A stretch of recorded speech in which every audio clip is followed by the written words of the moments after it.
So good morning. Today we're going to learn about generally accepted accounting principles. We will see what is the structure of generally accepted accounting principles and what all the elements will come under GAAPs that we're going to see here. So before going to know what exactly the structure of GAAP is, first we should know what are accounting principles, why we call it as generally accepted accounting principles, and why there is a need for accounting principles that we will see. So the need for accounting principles we will see from here. The need for accounting principles. Nowadays what we are having, we need to prepare our books of accounts, right? We need to prepare financial statements. So those financial statements, what we're going to prepare, that has to be backed by certain rules and regulations, certain principles, certain guidelines. Otherwise, those financial statements were in the permit of questions. That means it enables the individuals to question about the authenticity of the accounting practices which have been practiced. So, when we speaks about why there is a need for accounting principles, we have in accounting a certain new kind of problems we will witness in accounting. Each passing day, there are certain cases, there are certain problems which are coming in the way of accounting. So to give answers for those questions, for those problems, to face those problems, there is a need of certain guidelines as how a particular transaction has to be accounted. So that's why there is a need for accounting principle. And not only that the new problems are coming in the way of accounting. Apart from that, we have multiple solutions for a single problem. If I say like depreciation, how are we going to charge depreciation? There are more than a dozens of methods we are having to charge depreciation. So when we have alternative solutions for particular accounting problem, then there is a question arises which one should be selected. So therefore, these accounting principles play the role of providing guidelines regarding the selection of particular accounting policy in order to do particular accounting treatment. So that's why there is a need of accounting principles. And apart from that, the financial statements what we prepare, basically we prepare to serve the users. So yesterday we had seen that we need to give our accounting information, the financial information to the external parties and to the internal parties. So these external parties or the internal parties who need the financial accounting, who need the financial data, accounting information, then they need to get the information. They need to get the accounting data which is authenticated, which has been backed by certain rules and regulations where they can believe that the information what they have presented is true and fair. So that's why in order to meet the requirement of the external stakeholders, there is a need of having certain guidelines which is commonly accepted by all, and that commonly accepted principles when we use in our accounting, the accounting holds very strengthenable. So that's why there is a need of accounting principles. And apart from that, to ensure comparison, to facilitate comparability and to maintain uniformity in accounting, we need accounting principles. So when we have proper certain principles, everyone is required to is required to follow those principles. So when each and every individual who is doing accounting follows the same accounting principles, then what happens? They maintain uniformity. When there is a uniformity in accounting information what they have prepared, then it is possible to the users to compare those financial information of one company with another company, and they can make their economic decisions regarding whether to invest or not, or whatever it is. So that's why there is a need of accounting principle. So first we should know what exactly the principles are, isn't it? So before going to what accounting principles are, first we should know what exactly principles means in general. So principle, that word has been derived from the Latin, which Latin word, that is a principium, which means source of information or rule of conduct. Rule of conduct in the sense, if you are doing something that has backed by certain rules, that is what the word principles refer. So here I have quoted few meanings General meanings of principles. The general meaning of principles refers to the fundamental belief, the general truth which we believe it is true, or we can say it is a rule of action. Means if you are practicing something, there are certain rules. Those rules also called as a principles. And then we can call it as principle as a fundamental truth which is required for to give reasons for certain practices. That means on a basis of reasoning, if you are doing something, that is again backed by the principles. Principles means and obviously principles refers to the general law which guides a particular action. So you can call principles as a general truth or general law to guide action, or a rule for conduct or rule for action, or fundamental truth which helps in doing particular thing based on proper reasoning. So this what we call principles in general. So American Institute of Certified Public Accountants, they defined the principle as a general law or the rule which adopted or which has been pressed as a guide to action on a settled ground or a basis of conduct or practice. So AICPA, that means American Institute of Certified Public Accountants, they defined principles as it's a general law or a rule which has been adopted, or it is a guide to particular action.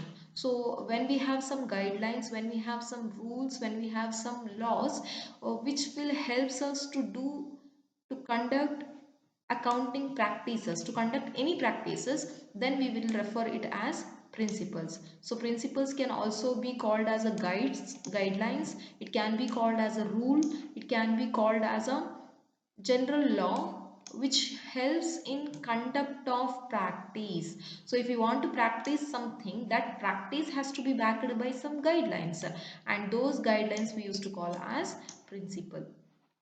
Now see, Eric L. Kohler, he defines principle as a proposition which is asserted to be controlling in a given system or individual activity, having acceptance among the members of a professional group deemed competent in a society. So a principle purports to be the best possible guide where a choice of alternative exists that will lead to the qualities in the end product. So basically what they are telling, principle or principles refers to the propositions, the statements, the assumptions, the concepts which will helps in controlling a given system. So if you are practicing something, you know, that practice has to be backed by some theories, some statements, some guidelines, so that those statements, those guidelines, those theories should be accepted by the members of competent authority. Means if you are having a formal organization and you are practicing something, then the formal organization who you are having, you know, they have to give clear acceptance for the practice. So if they give the acceptance for a particular statement, and that statement has been practiced into the real world, practiced, okay, then that we used to call as principle. So principles basically serves as a guide. So they are the guidelines. As I said, we have n number of alternatives. So when we have n number of alternatives, then we are supposed to choose among those. So while choosing, we need guidelines. Which one is best? We need some support. We need some theoretical background to do some practical exposures. So therefore what we can say, principle purports to be the best possible guides. Means principles are nothing but the guidelines which facilitates in selection of a particular alternative among the available various alternatives, which will at the end helps in getting the quality product but at the end. That means in general this principle refers to the guides, the guidelines which helps in selection of a particular element from the various alternatives which you are having, and which will facilitate in getting the quality product at the end. That is what principles refer as per Eric L. Kohler. Now we should know what exactly accounting principles are. See, the Canadian Institute of Certified Public Chartered Accountants, sorry, so the Canadian Institute of Chartered Accountants, so they defined accounting principles as it it is a body of doctrines. Means doctrines are nothing but the principles again. So it consists of various rules, various guidelines which are commonly associated with the theory, and the procedure for accounting, serving as an explanation of current practices and as a guide for selection of conventional procedures where alternative exist. Here also they are defining accounting principles from the accounting perspective, where this Canadian Institute of Chartered Accountants define accounting principles as it's a body of doctrines. It consists some rules and regulations which are associated with the theories and helps, and also procedures of accounting which serves as an explanation of current practices. Say for example, if you are practicing human resource accounting, so simply you can we already discussed about this, and we have certain methods to do accounting. Right, so HR accounting, like we have a present value of future earnings method, we have acquisition cost method, we have n number of methods. So those method consist theories, right? Those theories tells us to how to do HR accounting. If theories we do not have, then the practice of human resource accounting is very difficult. So these theories are nothing but the principles which guides us to do human resource accounting. So not only that, when we have multiple options to select the best option, we need guidelines, and those guidelines we call it as accounting principles. Yes, moving to this what we call the GAAPs. First, we should know these GAAPs, generally accepted accounting principles. How what is the development? How these generally accepted accounting principles have been developed? That we have to see. In accounting, so whatever the developments we are having, no, those are actually due to the developments in the corporate world. You see, the nature of corporate has been emerging in a different way. Like initially we have sole trading concerns, we have partnership firms, we have joint stock companies, like a venture type business we are having. So when the business nature of business is emerging, when the nature of business is differing from one set to another set, then the new problems, new challenges will come into in that way. So to give the solution for the challenges, to guide for those problems, there are also some theories which have been developed, and these generally accepted accounting principles, we are having due to the developments in accounting, and due to the developments in the corporate world, we can trace the development of generally accepted accounting principles. See, when we are having when we are doing accounting, we should have some proper rules and regulations which will govern the practice, and that is generally accepted accounting principles will do. And if we speak about the historical development of this GAAPs, initially what this American Institute of Certified Public Accountants, they have worked with regard to the development of generally accepted accounting principles.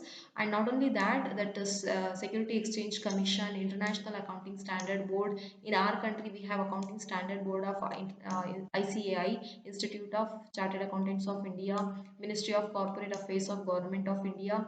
All these institutes, all these bodies, all these authoritative competent bodies, they have actually worked with regard to giving proper guidelines, giving proper principles for a particular accounting practice. So those have led to the development of generally accepted accounting principles.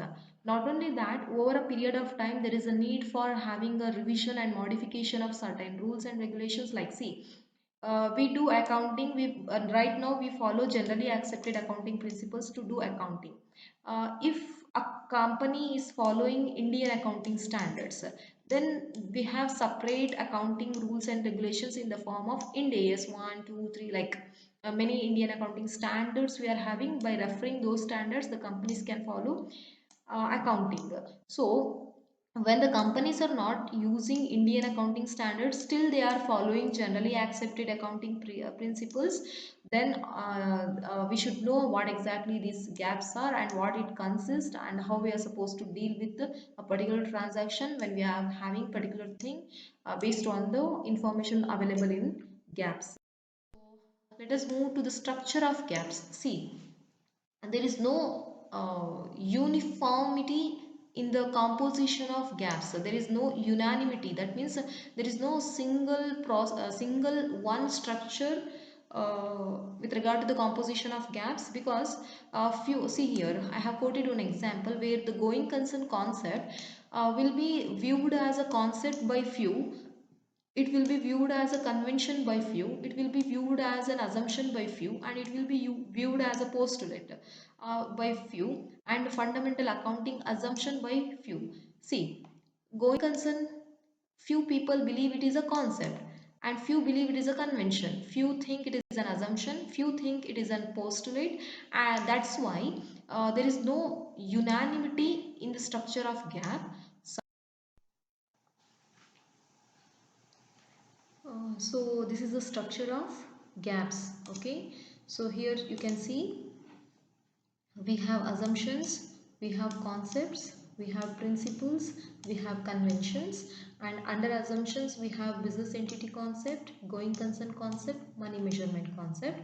In the same manner, under concept category we have accounting period concept, objectivity concept, dual aspect concept. Under principles category we have cost principle, accrual principle, matching principle, and then realization principle. And under conventions category we have conservatism, consistency, materiality, disclosure, and finally we have rules for accounting. So this is the generally accepted accounting principles, the structure of gaps. Although we do not have any unanimity with respect to the structure of gaps, this is somehow we can see the organized, in the organized way we have represented the structure of gap. Yes, so let us know those what exactly assumptions are, concepts are, conventions are, rules are. So as we already seen, what are principles, right? Those are the statements, theories, concepts. We call it as principles. Now we need to know what are assumptions. So let me tell you, assumptions are nothing but the premise. Premise is nothing but the statement which is accepted without any kind of evidence, without any kind of a proof. So why we accept it? Either because of unconsciousness or because of that itself give us the life of reasoning. So assumptions are nothing but a statement which is self-evident. So which is self-evident means there is no need of having any evidence for that, which we do not need to prove. That is assumptions. So we assume human beings have two legs. So this is most we assume without any proof, right? We believe that we believe that, that is what we call it as assumptions. Next we have concepts. Concepts means what? They are ideas. So concepts are essential ideas which will facilitate in identification and classification of other ideas. See, so when we have a particular phenomena, when we have particular concept, if a concept is nothing but a phenomena, means say for example, if you have the knowledge and idea about what are revenue expenditure and what are capital expenditure, then you can classify a particular item of either assets or the profit and loss account either to revenue expenditure or to capital expenditure. So when you can classify this, when you have the idea of what is revenue expenditure, what is capital expenditure, if you do not know the meaning of this, then you cannot classify an item either to this group or that one group. So that's why in order to classify an item, we should have an idea about that. So that is what we call it as concepts. So concepts tells us what should be included and what should be excluded. Say for example, we have advertising expenses. Okay, so this advertising expenses, we need to treat it, if the expenditure has to be incurred for a period and the benefit of that expenditure we will derive for a period of 1 year, then that will be a revenue expenditure. If the this advertising expenditure and the benefit of it will be we get for a period of 5 years, then this will be a capital expenditure. So when we have the idea of what is capital expenditure and what is capital revenue expenditure, then we can classify an item into these groups. So that is what concepts does. It is an it is a idea which helps us to identify and classify some other ideas, and it speaks about what should be included and what should be excluded from the list. That is what we call concepts are. Next, moving to the concepts, see, yes, so under accounting concepts, what we are having, no, those we have classified on two bases. One is on the basis of practicality, another one is on the basis of origin. See, on the basis of practicality, we have ideal concept, real concept, and on the basis of origin, means from where it has been originated, we have native concept and borrowed concept. What are ideal concepts? So ideal concepts means here we idealize the thing irrespective of reality. So ideal concepts means those concepts without any real judgment, we will believe that is real. Say for example, accounting information has to be prepared by an accountant, right? So accounting information we believe true and fair. Then the person who prepares those accounting information, we believe he is also accountant, he is also true and fair. That is what ideal concept. In reality, the accountant may not be true, may not be fair, but what we believe, accountant, because he is supposed to prepare true books of accounts, then he has to be a gentleman. That means he has to be a fair person. So that is ideal concept. But a real concept, you know what it's a real concept? These concepts speaks about the reality. What is the reality in the world, you know, that is real concept. So generally accounting as in accounting, the concepts are we are what we are having, those are real concepts. In reality, what we are having, based on that the concepts have been derived, that is based on practicality. Next we have based on origin. We have native concept and borrowed concept. Native concept in the sense indigenous concept, like belonging to the same stream. Say for example, the concept which we are having, we have the concept of depreciation, say for example. Okay, so depreciation is actually the concept of accounting itself. So that is what we call native concept. Borrowed concept means which we have borrowed from other stream, like we use in our accounting opportunity cost. So opportunity cost principle we use in our accounting, but this opportunity cost principle is not from accounting stream, it is from economic stream. We have borrowed this concept of opportunity cost from economic stream. So that is what we call borrowed concept is. Yes, we had seen the concept, we have seen the assumptions concept. Now we are moving to what are conventions and the rules.